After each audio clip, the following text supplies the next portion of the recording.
जय हिंद दोस्तों। नमस्कार। राम राम सा। दोस्तों स्वागत है आपका हमारे YouTube चैनल चित्रा क्लासेज में। दोस्तों हमने पहले क्लास में पढ़ा था कंप्यूटर का परिचय, कंप्यूटर की सामान्य जानकारी, कंप्यूटर का इतिहास और कंप्यूटर के प्रकार। दोस्तों कंप्यूटर क्लास को कंटिन्यू करते हुए आज हम पढ़ेंगे कंप्यूटर की पीढ़ियाँ। कंप्यूटर की पीढ़ियाँ दोस्तों, कंप्यूटर की पीढ़ियाँ वेरी इंपॉर्टेंट है। यहाँ से एक क्वेश्चन बनने की प्रबल संभावना होती है। मैं तो ये कह रहा हूँ दोस्तों, मेरा जो मैटर, मेरा जो कंटेंट मैं आपको दे रहा हूँ ना, हर एक लाइन इंपॉर्टेंट है, इनसे बाहर कहीं कुछ है ही नहीं। चतुर्थ श्रेणी और राजस्थान पुलिस के जो साथी है वो तो ये समझ लेना कि कंप्यूटर इससे बाहर है ही नहीं। दोस्तों मेरा हमेशा यही रहा है कि मैं नोट्स बनाकर तैयारी करता था, और मेरा मानना है या नोट्स बनाकर तैयारी करने से हमें बहुत हेल्प मिलती है। इन नोट्स की हमें बहुत हेल्प मिलती है। दोस्तों नोट्स बनाकर तैयारी करने से होता क्या है कि नोट्स से हमें रिवीजन करने में आसानी होती है और प्रिपरेशन में बहुत हेल्प मिलती है। दोस्तों शुरुआत करते हैं आज की क्लास। दोस्तों चैनल पर पहली बार हो, चैनल को सब्सक्राइब करें, लाइक करें, शेयर करें, और कोई भी समस्या है तो कमेंट करें। दोस्तों बेल आइकन प्रेस कर लेना ताकि हमारे नेक्स्ट वीडियो का नोटिफिकेशन आपको मिल सके। दोस्तों कंप्यूटर की पीढ़ियाँ, और हाँ दोस्तों राजस्थान जीके की क्लास अभी नहीं ले पा रहा, रीजन है टाइम नहीं मिलता है। दोस्तों सोमवार से या फिर 15 तारीख के बाद राजस्थान जीके की क्लासेज कंटिन्यू लूंगा। और हाँ, आपको चतुर्थ श्रेणी भर्ती वाले जो साथी है उनके लिए साइंस के 5 टॉपिक है, 5 टॉपिक ऐसे करवा दूंगा कि उनसे बाहर कहीं क्वेश्चन ही नहीं उठेगा, यानी कि 5 के 5 क्वेश्चन वहीं से आ जाएंगे। दोस्तों कंप्यूटर की पीढ़ियाँ, कंप्यूटर की पीढ़ियाँ वर्तमान में हमारी कंप्यूटर की कितनी पीढ़ियाँ है? 5। वर्तमान में कंप्यूटर की कितनी पीढ़ियाँ है? अभी तक कंप्यूटर की कुल 5 पीढ़ियाँ है। कंप्यूटर की कुल कितनी पीढ़ियाँ है? 5। दोस्तों प्रथम पीढ़ी में जो कंप्यूटर आया था वो 1942 में आया था, और ये कब तक चला था? 1956। ध्यान रहे दोस्तों, प्रथम पीढ़ी का समय पूछे तो 1942 से 1956, 1942 से 1956। ठीक है दोस्तों। दोस्तों इसमें प्रथम पीढ़ी में प्रोसेसिंग डिवाइस, प्रोसेसिंग डिवाइस क्या होती है दोस्तों? प्रोसेसिंग डिवाइस होती है जो कंप्यूटर को प्रोसेस करती है। तो कंप्यूटर को प्रोसेस करने के लिए एक प्रोसेसिंग डिवाइस का उपयोग किया जाता है, उसे क्या कहते हैं? Processing device. दोस्तों प्रोसेसिंग डिवाइस के रूप में किसका प्रयोग किया था? वैक्यूम ट्यूब का। दोस्तों प्रथम पीढ़ी के कंप्यूटर में प्रोसेसिंग डिवाइस के लिए वैक्यूम ट्यूब का प्रयोग किया गया था। किसका प्रयोग किया गया था? Vacuum tube. और इस वैक्यूम ट्यूब का आविष्कार किसने किया था? एम्ब्रोस फ्लेमिंग ने, जॉन एम्ब्रोस फ्लेमिंग 1904 में, है ना। आप तो ये याद करने की कोई जरूरत नहीं है, आप तो ये याद कर लेना प्रथम पीढ़ी के कंप्यूटर में प्रोसेसिंग डिवाइस के रूप में वैक्यूम ट्यूब का प्रयोग किया गया था। दोस्तों डेटा देने के लिए, यानी कि कंप्यूटर को जो इनपुट देते हैं ना, कंप्यूटर को इनपुट यानी कि डेटा देने के लिए पंच कार्ड का प्रयोग किया गया था। प्रथम पीढ़ी के कंप्यूटर में डेटा देने के लिए किसका प्रयोग किया था? पंच कार्ड का। और डेटा स्टोर, दोस्तों प्रथम पीढ़ी के कंप्यूटर में डेटा को जो स्टोर करने के लिए यानी कि स्टोरेज करने के लिए मैग्नेटिक ड्रम का प्रयोग किया गया था। किसका प्रयोग किया गया था? Magnetic drum. ध्यान रहे दोस्तों, प्रथम पीढ़ी में मैग्नेटिक ड्रम। ऐसे ये इंपॉर्टेंट है दोस्तों, क्वेश्चन बनेगा यहाँ से प्रोसेसिंग डिवाइस और डेटा देने के लिए इनपुट और डेटा स्टोरेज करने के लिए, तो यहाँ से क्वेश्चन बनने की प्रबल संभावनाएं होती है। दोस्तों प्रथम पीढ़ी के कंप्यूटर में बाइनरी भाषा का प्रयोग किया गया था। किसका प्रयोग किया गया था? बाइनरी भाषा का। और ये जो बाइनरी भाषा है, बाइनरी जो संख्या है वो कितने होता है? 0 व 1, और इसे मशीनी भाषा भी कहा जाता है। बाइनरी भाषा को क्या कहा जाता है? मशीनी भाषा। दोस्तों प्रथम पीढ़ी में असेंबली भाषा का भी विकास हुआ था। अगर पूछे प्रथम पीढ़ी में कौन सी भाषा का विकास हुआ, तो असेंबली भाषा का। पूछे प्रथम पीढ़ी में प्रथम पीढ़ी के कंप्यूटर किस भाषा पर कार्य करते थे, तो बाइनरी भाषा पर। और बाइनरी भाषा में कितने अंक होते हैं? 0 व 1 अंक।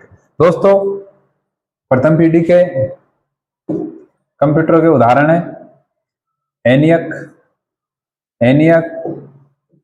ईडास और एबीसी। एबीसी दोस्तों एटनासॉफ्ट वेरी कंप्यूटर, जो कि दुनिया का पहला इलेक्ट्रॉनिक डिजिटल कंप्यूटर है।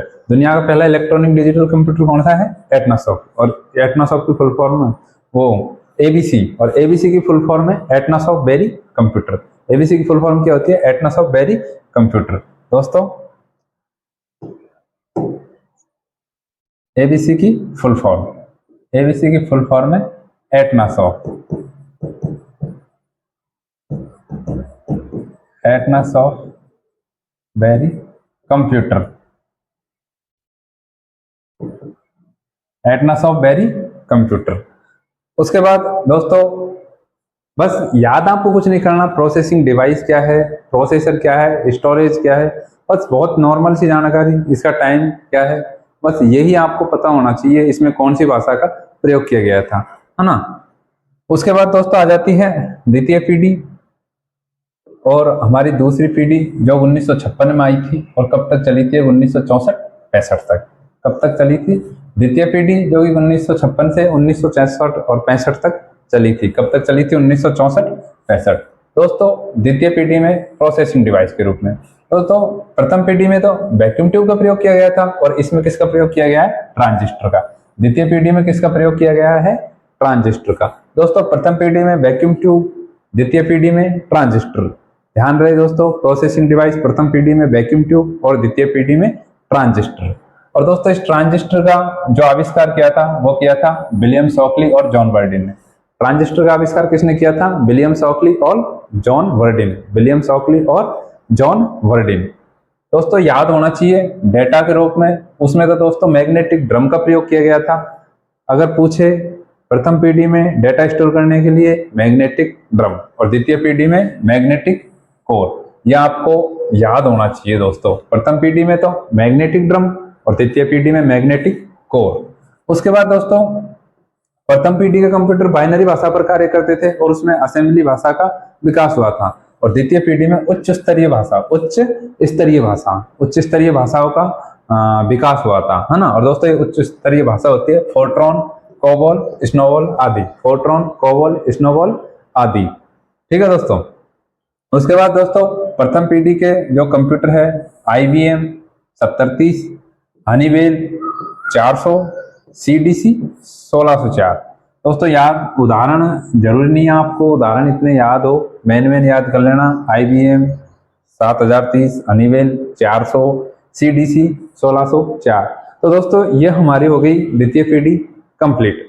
दोस्तों मैंने आपको बोला था ना कुछ भी नहीं है, टाइम याद कर लो, डेटा स्टोरेज याद कर लो, प्रोसेसिंग डिवाइस याद कर लो और इनपुट देने के लिए किसका प्रयोग किया गया है वो याद कर लो और इसमें कौन सी भाषा का विकास हुआ है, बस इतना ही है दोस्तों। और इनसे बाहर कहीं क्वेश्चन नहीं है। और दोस्तों तुलनात्मक अध्ययन करना, जैसे कि यह हमारा पेज है ना। जैसे कि दोस्तों वीडियो के डिस्क्रिप्शन में टेलीग्राम लिंक दे दूंगा और वहां में इसका मतलब जो कंप्यूटर की पीढ़ी है इनका एक ही पेज में शॉर्ट बिल्कुल और तुलनात्मक नोट्स बनाकर आपको शेयर कर दूंगा दोस्तों, है ना। और उससे बाहर कहीं कोई भी क्वेश्चन नहीं आएगा, मैं कह रहा हूँ उस एक पेज से बाहर कंप्यूटर की पीढ़ियों से कोई भी क्वेश्चन नहीं आएगा। ठीक है दोस्तों। अब हम पढ़ेंगे कंप्यूटर की तीसरी पीढ़ी। कंप्यूटर की तीसरी पीढ़ी दोस्तों, तीसरी पीढ़ी जिसका समय है 1965 से 1975। दोस्तों प्रथम पीढ़ी 1942 से 1955, द्वितीय पीढ़ी 1955 से 64-65 और तृतीय पीढ़ी 65 से 75 और चौथी पीढ़ी है दोस्तों 65 से 75 और चौथी पीढ़ी जो है वो है 75 से 89। ठीक है दोस्तों। दोस्तों अब हम पढ़ेंगे तीसरी पीढ़ी और तीसरी पीढ़ी का जो समय है वो है 1965 से 1975। दोस्तों प्रोसेसिंग डिवाइस, प्रथम पीढ़ी में प्रोसेसिंग डिवाइस कौन सी थी, वैक्यूम ट्यूब। और द्वितीय पीढ़ी में कौन सी थी, ट्रांजिस्टर। और तृतीय पीढ़ी में आ गई हमारी ट्रांजिस्टर के स्थान पर आईसी। और इस आईसी को ही दोस्तों इंटीग्रेटेड सर्किट कहा जाता है। आईसी को क्या कहा जाता है, इंटीग्रेटेड सर्किट। और इसे हिंदी में एकीकृत परिपथ कहा जाता है। हिंदी में क्या कहा जाता है, एकीकृत परिपथ। दोस्तों फुल फॉर्म याद होनी चाहिए। आईसी की फुल फॉर्म हो गई इंटीग्रेटेड सर्किट। आईसी की फुल फॉर्म क्या हो गई, इंटीग्रेटेड सर्किट। और ये जो आईसी है ये सिलिकॉन की बनी होती है और ये सिलिकॉन की एक चिप होती है। क्या होती है, सिलिकॉन की एक चिप। दोस्तों तीसरी पीढ़ी के कंप्यूटर में नेटवर्क की शुरुआत कर दी थी। तीसरी पीढ़ी के कंप्यूटर में नेटवर्क की शुरुआत कर दी थी। किसकी शुरुआत कर दी थी, नेटवर्क की। याद रखना दोस्तों, नेटवर्क की शुरुआत कर दी थी तीसरी पीढ़ी में। और इसी तीसरी पीढ़ी में सुपर कंप्यूटर का भी विकास हुआ था। वर्तमान में सुपर कंप्यूटर का सबसे ज्यादा उपयोग किया जाता है। ठीक है दोस्तों, इस तीसरी पीढ़ी में सुपर कंप्यूटर का विकास हुआ है। और दोस्तों जो तीसरी पीढ़ी में कीबोर्ड और मॉनिटर है ना, उनका प्रयोग आज की पीढ़ी के समान है, यानी कि वर्तमान पीढ़ी के समान कीबोर्ड व मॉनिटर का प्रयोग किया गया था तीसरी पीढ़ी में। ठीक है दोस्तों, इतना ही है।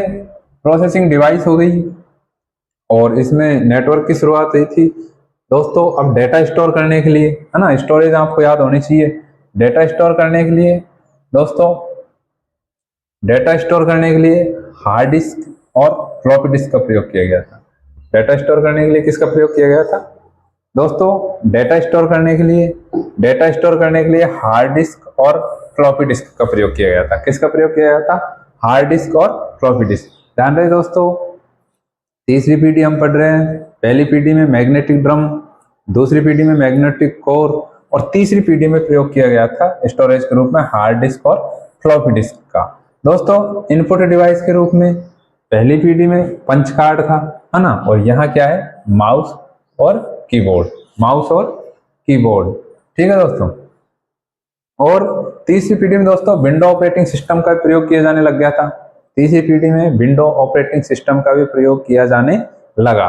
उसके बाद दोस्तों ये तीसरी पीढ़ी के उदाहरण है IBM 360 370, PDP 8 11 और CDC 6600। ठीक है दोस्तों, इसके बाद आती है हमारी चौथी पीढ़ी।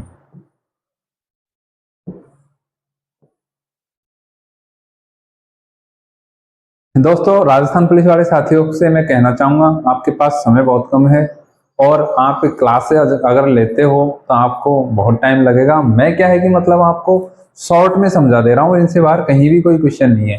टेलीग्राम ग्रुप ज्वाइन कर लेना, वहाँ आपको इम्पोर्टेंट नोट्स डाल दिया करूँगा जिनसे आपको मतलब प्रिपरेशन करने में बहुत हेल्प मिलेगी।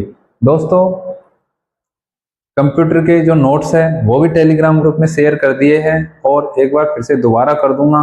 सभी साथी डिस्क्रिप्शन में जाकर टेलीग्राम ग्रुप ज्वाइन करना और वहां से टेलीग्राम ग्रुप पर आपको राजस्थान पुलिस और चतुर्थ श्रेणी भर्ती से संबंधित इम्पोर्टेंट नोट्स डाल दिया करूंगा, जिनसे दोस्तों आपको बहुत हेल्प मिलेगी। दोस्तों कंप्यूटर आप मेरे ऊपर छोड़ दो, ठीक है, कंप्यूटर आप मेरे ऊपर छोड़ दो। राजस्थान जीके मैं हर संभव कोशिश करूंगा कि आपको ज़्यादा से ज़्यादा कंटेंट अवेलेबल करवाऊँ, है ना।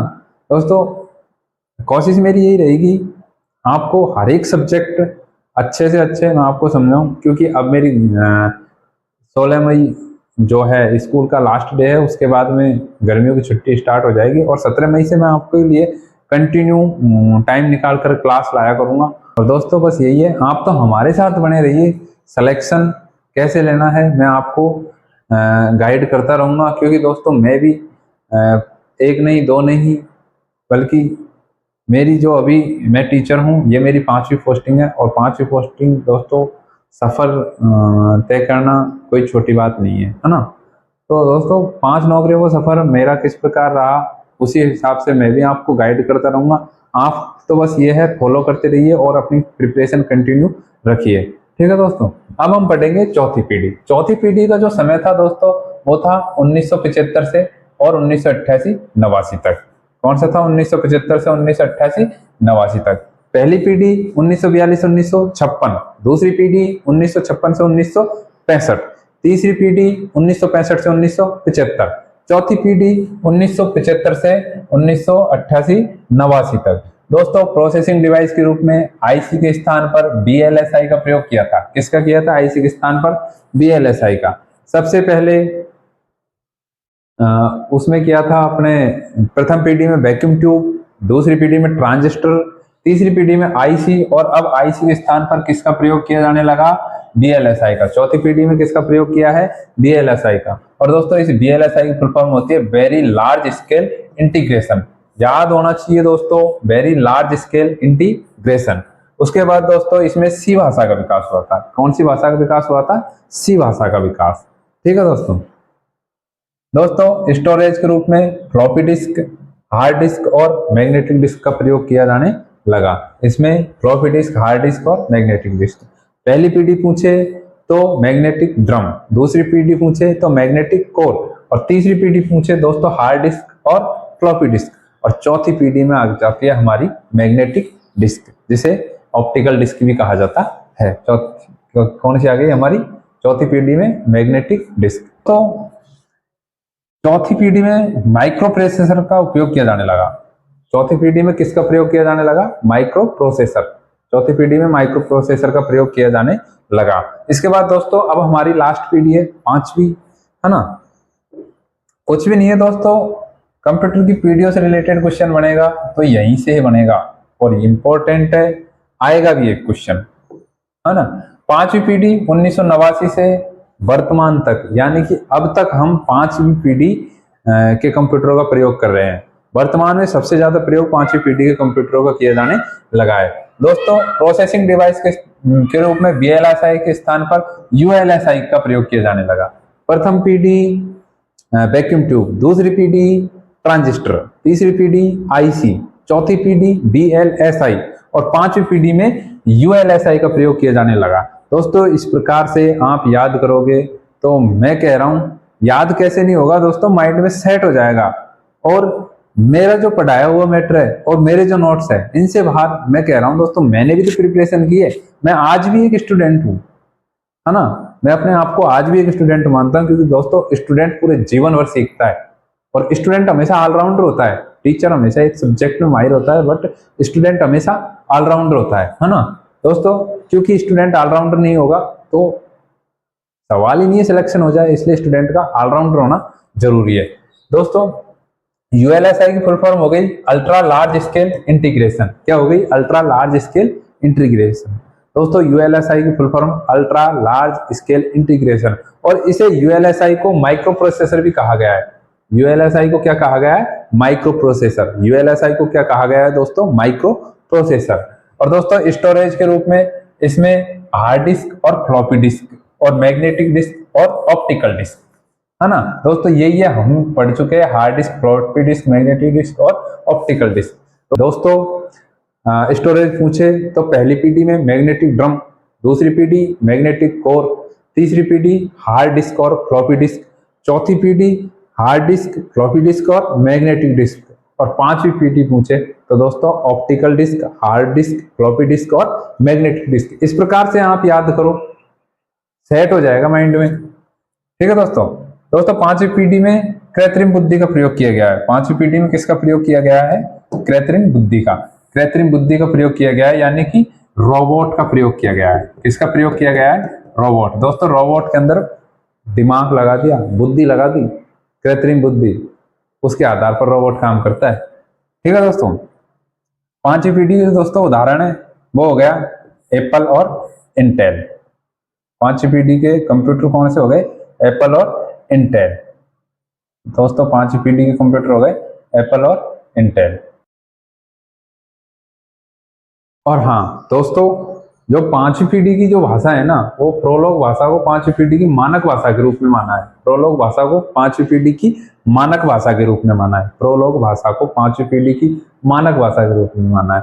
दोस्तों वर्तमान में हम पांचवी पीढ़ी के कंप्यूटरों का सर्वाधिक उपयोग करते हैं, जिसमें रैम व स्टोरेज अनलिमिटेड होती है, जिसमें रैम व स्टोरेज अनलिमिटेड होती है। दोस्तों राजस्थान पुलिस और चतुर्थ श्रेणी वाले साथी, आपको घबराने की बिल्कुल आवश्यकता नहीं है। ये जो है कंप्यूटर का जो मेरा नोट्स है और जो क्लास है ना, इनसे बाहर कंप्यूटर में कुछ भी नहीं है। और राजस्थान पुलिस में आपको, राजस्थान जी के मैं आपको खुद अध्ययन करवाऊंगा दोस्तों। और अभी हमारे पास टाइम बहुत कम है, तो मैं मतलब शॉर्ट से शॉर्ट मैटर आपको अवेलेबल करवाऊंगा, जहां से मैटर शॉर्ट हो और क्वेश्चन ज्यादा बने, है ना। ठीक है दोस्तों चैनल पर पहली बार हो, लाइक करो, शेयर करो, सब्सक्राइब करो। और राजस्थान पुलिस वाले और चतुर्थ श्रेणी वाले साथी, बिल्कुल घबराने की आवश्यकता नहीं है। रोजाना क्लास लो, कंप्यूटर इससे बाहर नहीं है। राजस्थान जीके मैं खुद पढ़ाता हूँ, कंप्यूटर तो मैं आपकी हेल्प के लिए पढ़ा रहा हूँ। राजस्थान जीके तो ये मान लो मैं राजस्थान जीके में ही हूँ, जो कुछ भी हूँ राजस्थान जीके मैं खुद पढ़ाऊंगा। और राजस्थान जीके का ये है दोस्तों, अब तो मैं शॉर्ट पढ़ाऊंगा क्योंकि टाइम बहुत कम है राजस्थान पुलिस वाले साथियों के पास। इसलिए दोस्तों राजस्थान पुलिस वाले साथी और चतुर्थ श्रेणी वाले साथी लाइक करो, शेयर करो, फॉलो करो एंड सब्सक्राइब करो। ठीक है दोस्तों मैं आशा करता हूँ आपको कंप्यूटर की पीढ़ियों के बारे में अच्छे से समझ आया होगा। तो मिलते हैं नेक्स्ट वीडियो में, तब तक के लिए जय हिंद, जय भारत, थैंक यू, राम राम।